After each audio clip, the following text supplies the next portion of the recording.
Hi, good afternoon. My name is Julie Brown, and I am the Regional Director in the Southwest area for the United Home Group. I want to thank Ben Fairfield for organizing this and Reed last week for covering the myths.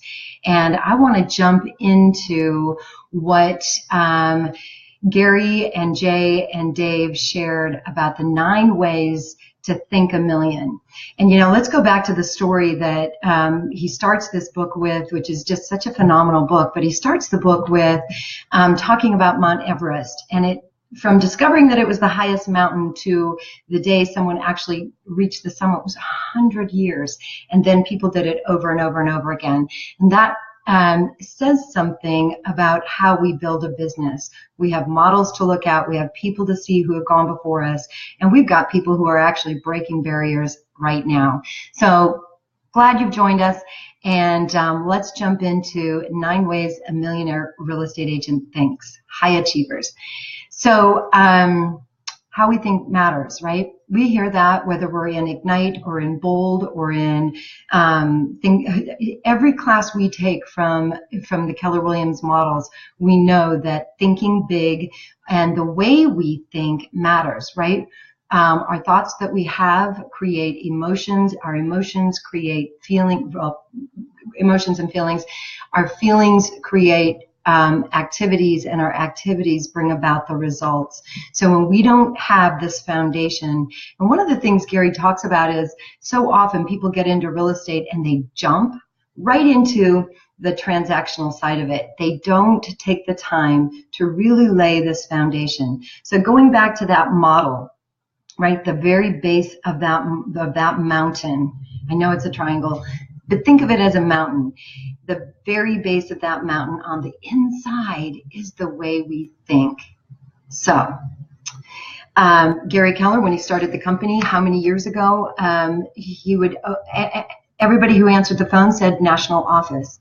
He had one office, national office, because he was thinking big and he was laying a foundation to grow something that was so incredibly big. He didn't even realize, I think he realized, but it's just gotten so huge, right? So he talks about in the beginning of this chapter about working to learn versus working to earn. Now that's a little different. Sometimes we know those people who work to learn and stay in that mode the whole time, but you'll see by one of these activities that it's all about getting into action, and yet there is this foundation of learning for the sake of learning and knowing, getting great knowledge before we jump into action. And I think it was Napoleon Hill who said, it's unfortunate that some people just don't slow down to lay that foundation. And so really, I think these 30 pages are hugely critical to your success in real estate. And I would say I've probably read it, I don't know how many times, and yet every time I read it, I see and hear and think something different. So please, please, please read it often and read it many times. He talks about a medical student who's going to be a surgeon. They go to high school, they go to college, they go to 4 years of medical school, then they go to 6 to 8 years of training. So 12 years of learning to learn before they actually get into the part of learning to earn. And in real estate, pretty low threshold to get into the business, and we think, okay, we're done. The truth is, learning to earn is about ongoing, being learning based inside. Love that one in the 6 personal perspectives that Gary also brought us.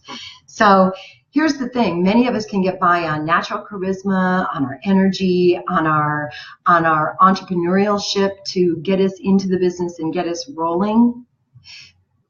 But when you take this and separate being a job from building a business, it's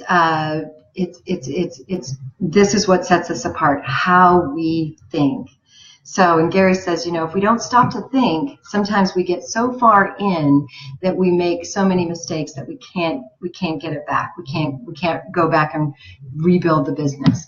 So there's 9 ways a millionaire real estate agent thinks, and the first 2 are really the foundation. So think powered by a big why, and think big goals and big models. So let me share a quick story. When Debbie Zoyce gave me this book years ago, when I was just moving from one company to the next, I was like, models, what do you, and it really took me about 2 or 3 years to understand that lead gen was a model. Having a budget was a model, and and having a organizational chart was a model, and that these are the models that are foundational to your business. And you're going to hear more about that in coming weeks. The other part about that is the supportive 7 ways. Think possibilities, think actions, think without fear, easier said than done, think progress, think competitively and strategically, think standards, and think service. So let's just dive right into the first one. Think powered by a big why. You know, the United Home Group, our book of the month right now is Simon Sinek's Start With Why. It's not a unique phenomenon for Gary to say, 13 years ago when he wrote this book, that having a big why is powerful. I think more and more business owners and business people are starting to realize that we know what we do, we know how we do it, but when we know why we do it, when it comes from this part of us, it's a game changer for how big your business can grow. So we've seen the people, you know, the day before vacation, they run around, they get all kinds of things done. Their why is that they're going to leave tomorrow, go on vacation, and not have to think about phone calls, emails, transactions. If they've leveraged themselves well, they can go and have a really enjoyable vacation. But the day before vacation, they look a little crazy, right? And so here's the thing. When you have a big why, it's that thing that pulls you to be excited to jump out of bed, to get into your day, to do your business in such a way that you are just delighted. Maybe there are things that happen throughout the day, but you are delighted to even handle the things that come at you in your business. You know, when you have a big why, it brings big focus and big energy. When you have a little why, it's hard to get through some of the things that come up. Big why, you go right through. And Gary talks about it being like when you think about how the geese fly in the sky. There's always a lead goose. There's always a lead goose, and that lead pulls all the rest of them. And do you know that lead goose every once in a while comes around and circles back and gets into formation? And so Gary talks about, you know, the question to ask yourself is, what's the most important thing to me? What is it that's most important to me? And you might have 10 things that are very, very important to you. But when you get within yourself, spend a little time with yourself, or maybe with someone else, you can start figuring out what is that one thing that sort of pulls the rest of them along. What's the one thing? You know, Gary really chose a very infinite big why for himself. Oftentimes we'll hear people say, oh, I want to have the best customer service. That's infinite. You can get better and better at customer service.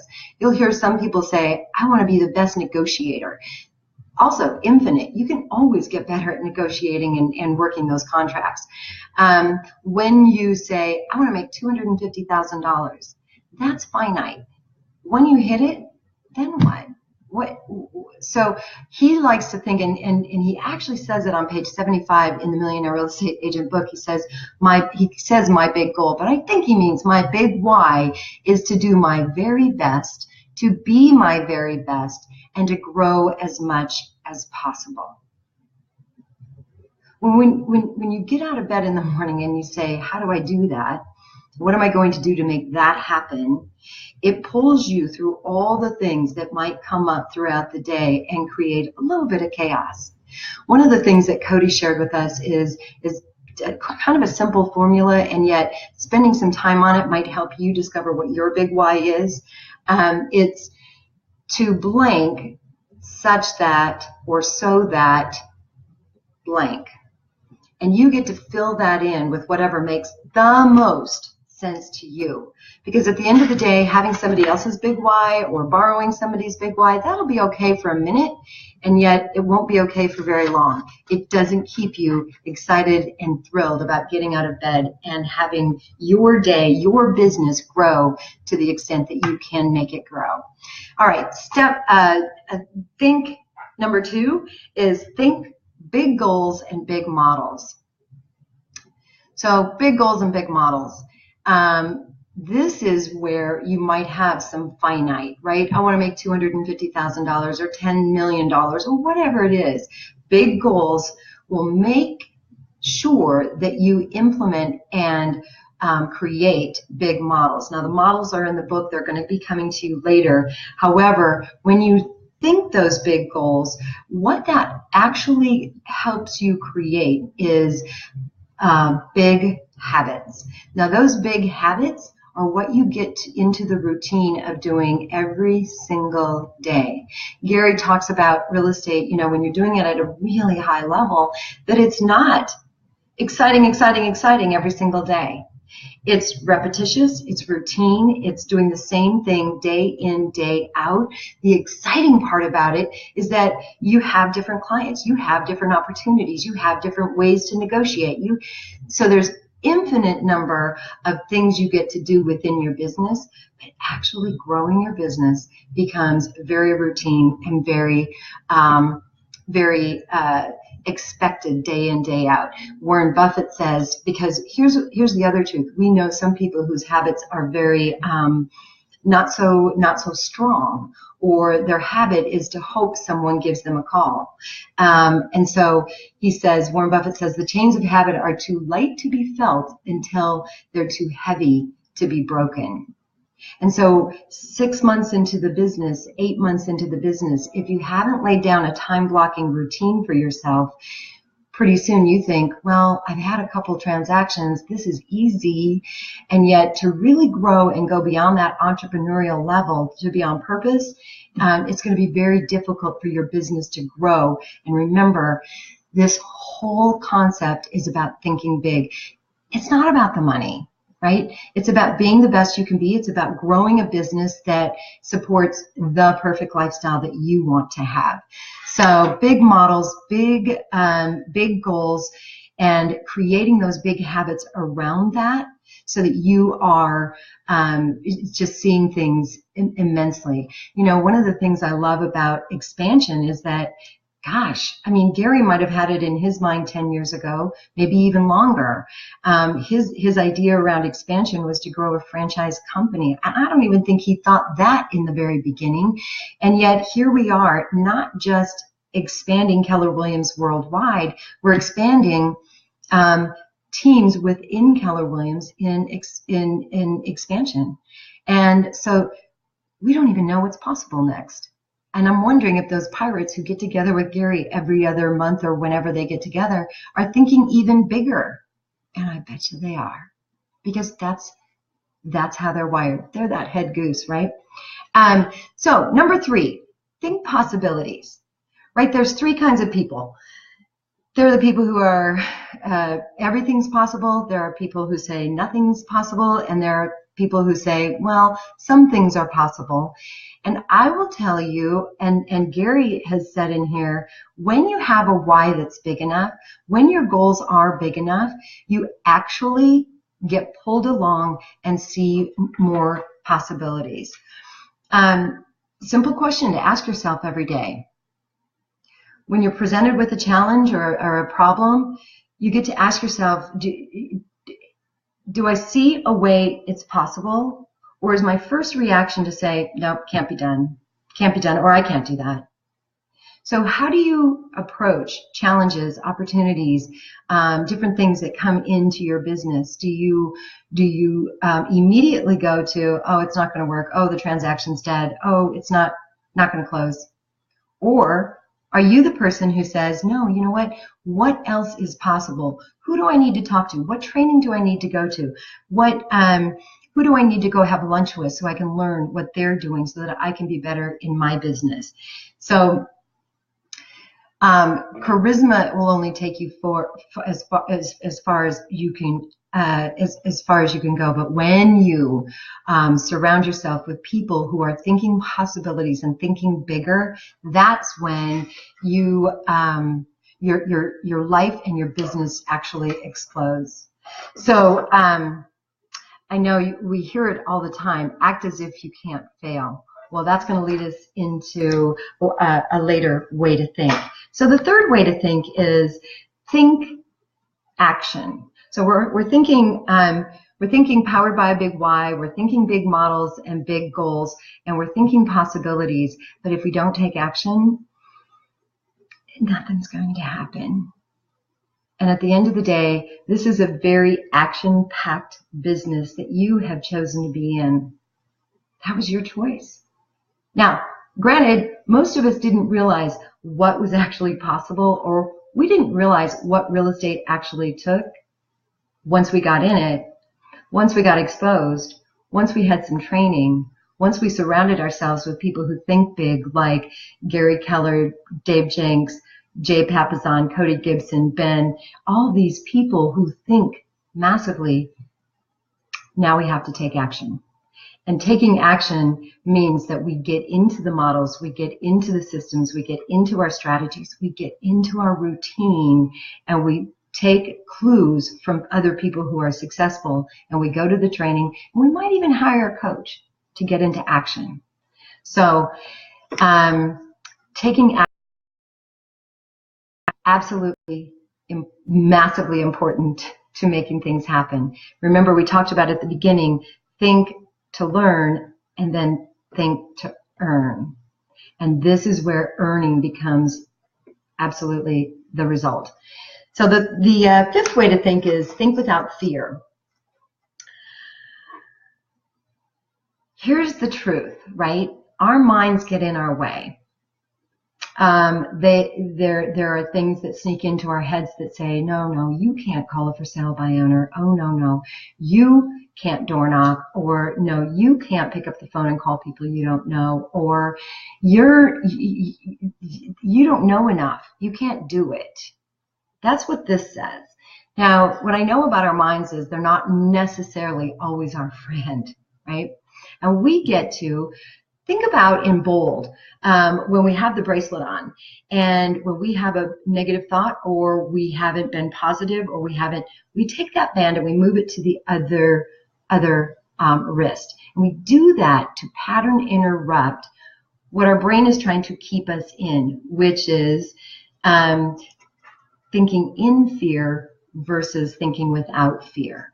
Anytime we allow ourselves to go down the road of impossible or can't or not me, we get to shift our thinking, and we get to think without fear. And sometimes it's just being aware and being conscious.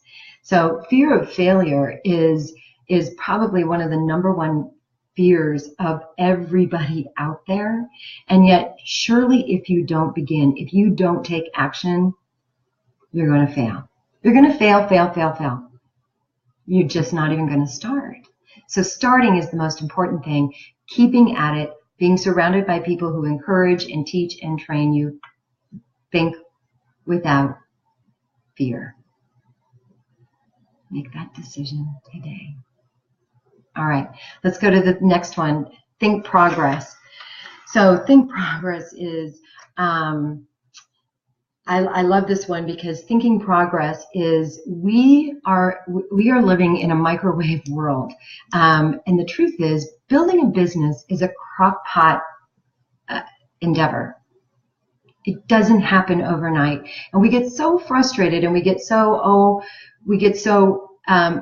go into that fear mode because it's not happening fast enough. And our opportunity is to think progress. It's one of the reasons using a 411 is so impactful and powerful, because the days can be long, the time goes fast. And when we're taking and tracking and keeping on our focus on our goals, then we can look back 3 months and say, where were we? Have we gotten further ahead? Are we making progress? Have we learned the things that we've set in our business goals to learn? Are we on track to keep moving forward? So, it's funny. We think that we think that we just have to be busy, and faster. And the truth is, I love this story. It's on page 88 in the book. It's a story about an art teacher who gave 2 assignments. He had a class, and he split the class in 2, and he said, okay, first group, your job is to make 1 pot perfectly. Second group, your job is to make as many pots as possible. Now, you're going to be graded perfect pot and at least 50 pounds of pots. And so initially when you're reading this, you're thinking, oh, certainly the one who gets to make 1 pot and make it perfectly will get the A. The others, they have to make at least 50 pounds of pots. But guess what? It turns out that the group that focused on the quantity not only generated a greater quantity of work, they also generated a greater quality of work. So when we're thinking progress and we're practicing scripts and we're doing that day-to-day making calls, we may be imperfect. I actually heard somebody the other day said, when I first started calling for sell by owners, I called for sell by owners in the state next door because I was practicing. And I thought, well, that's interesting.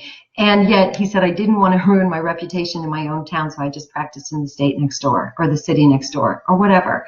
And I thought, well, it's the quantity, it's the doing it, it's the progress of, it's the practice of doing it time and time again. That's where perfection comes from. So when you think, oh, it's so hard to begin and practice and stay in practice and learn and grow, and pretty soon, it's why Gary and Jay wrote The One Thing, so that we could understand how our brains work and how doing something repetitively for 66 days, for some it takes less, for some it takes longer, but for 66 days we're actually making progress to creating that habit. So begin, practice, measure your progress, and stay at it. So the next one is think competitively and strategically. I love this. Gary says, think of this as a game. Whether you're playing the game with yourself, whether you're playing the game with other agents in your market center, whether you're playing the game with other market centers, if you're a team leader out there, it's a game. How can you think competitively and strategically? And we've all played a game that we really want to win. And so when we set ourselves up in our business to think, okay, I'm going to go to this networking event and I'm going to come out of there with 10 names, phone numbers, and emails. I'm going to make 20 calls today and make sure that I gather the information I need. I'm going to do A to Z Facebook marketing and I'm going to contact 40 people today. That's making it a competitive with yourself, strategic with yourself. So he talks about, low achievers. Well, he talks about 2 things, the rules of the game and then the strategy of the game. The rules of the game are how you play. The strategy of the game is how you win. So if you don't set your goals big enough in even your games that you're playing or your strategy that or the game that you're playing with yourself in creating your business, if your goals are too low, I'm going to make 1 call every single day. Guess what? You're not going to have very much of a business. If you say, I'm going to make 20 calls, our bold rule, I'm going to make 20 contacts every single day, your business will progress and grow much more quickly. So, and I love this. He says, a low achiever thinks like this, as far as the rules and the strategies go. Can we do that? And a high achiever says, why? Did somebody say we can't? So strategies are that gray area around the rules. Now, never breaking the rules, always staying within the law, staying within the confines of doing the right thing. However, the gray area that's where, when you're strategizing, you're using that creative part of your brain and you're really thinking outside the box to be the very best that you can be and do things just a little differently, so it sets you apart.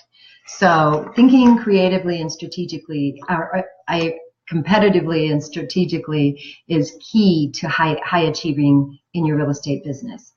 All right, the 8th way to think is think standards. When you're thinking standards, it's pretty easy when you're in business by yourself. Your standard, you're going to hold yourself to a high standard. Now, I think that coaching, having an accountability partner, turning your 411 into your team leader, using those kinds of tools can help you absolutely stay in your standard. If you're building a team or have a team or leading a team, this is where it gets muddy. Often team leads have a difficult time articulating and sharing what their standards are and then holding those people on their team to a higher standard. It's interesting that when an agent makes their first hire, that admin assistant or their executive assistant, that should double plus their business. And it will if A, you've done the right hire, and B, you've actually held them to your standards. And all too often, we got into this business, we may or may not have had leadership skills, but what I love about Keller Williams, there's so many great 30, 60, 90, career visioning, so many great trainings for leaders to actually learn how to lead and hold standards for the people on their teams. So high intention deserves high attention. I do have to read this one portion. It's on page 93. It says, when you have the right staff, that same staff can take you from 20 million and can take you to 20 million, can probably take you to 80 million. It's all about who you hire and the standards to which you hold them accountable. And so, so when it comes time to grow the business, you have high intention, you have to have high attention. And inspect what you expect. I want to take one quick step back to think progress. Think progress was step number 6, or think progress.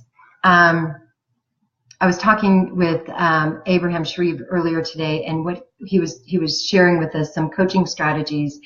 And what I remember about Abe earlier this year is he went and climbed that face of the mountain in Yosemite. And when he did that, I think I held my breath for 2 days. I don't know what Teresa did, but I held my breath for 2 days.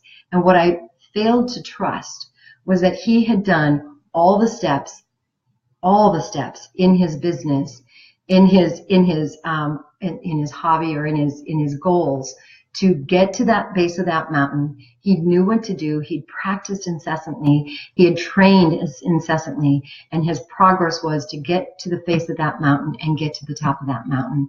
And I breathed a sigh of relief, and thank goodness he did such an amazing job. And his progress was hitting that goal of climbing the face of that Yosemite, and it was awesome. So let's go back to our last one, which is think service. So high achievers, and Gary says this, high achievers often, most of them, almost all of them, actually have a very, very much of a servant's heart. Now, in the market center or in the marketplace, they don't always have, they don't always show that. They're showing their competitive side. And yet when they're driving their business, their team, their transactions, they're coming from a servant's heart. And there are 3 things that he talks about with coming from thinking service. It's knowing your purpose. Why do I do what I do? What do I do? So when you're working with sellers, he talks about we're going to net them the most amount of money in the least amount of time with the least amount of problems. That's the service and the purpose of his service of service for sellers. For buyers, it's to find them the right home, get them the best price in the right neighborhood with the least amount of problems, right? And make sure that that transaction goes smoothly. So providing and having that purpose, I love it, because on page 95, there's actually a chart that actually shows value proposition in working with both buyers and with sellers. So take a look at that. It's powerful. You can take that, by the way, and make it your own. And then the second part of service is value proposition, understanding and knowing what your value proposition is and how you can translate that and show them your unique value proposition, why they should hire you, what you're going to bring to them, what specific set of services that you're bringing. So, and then the last one is fiduciary. And fiduciary versus functionary.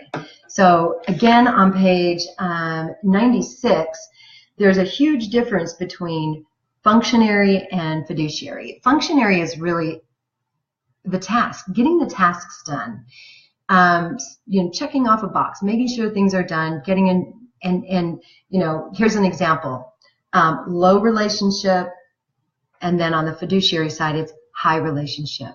The difference between task and trust in the fiduciary is the difference between being in this business a short amount of time and being in this business a long career lifetime. Another example is thinking like an employee versus thinking like a partner. When you go into that transaction with your client, if you're thinking like, oh, they just hired me to sell their house, versus, oh, we, the seller and I, are going to work together in every possible way to sell their home. So what we've done is we've covered all the 9 different ways that a millionaire agent thinks. Think powered by a big why. Think big goals and big models. Think possibilities. Think action. Think without fear. Think progress. Think competitively and strategically. Think standards, and think service. Your opportunity is to put those words in front of you and to reference them on a daily basis. Build your big why. And take these 9 ways that a millionaire real estate agent thinks and put it in here. And build the very best business that you can build. It's not about the money. It's about building that life, building that business so that you shine far and above all those that you can help lift up around you. Thanks for being here today. Can't wait till you guys get to go over the next 3, which are the 3 L's in the Millionaire Real Estate Agent. Take care.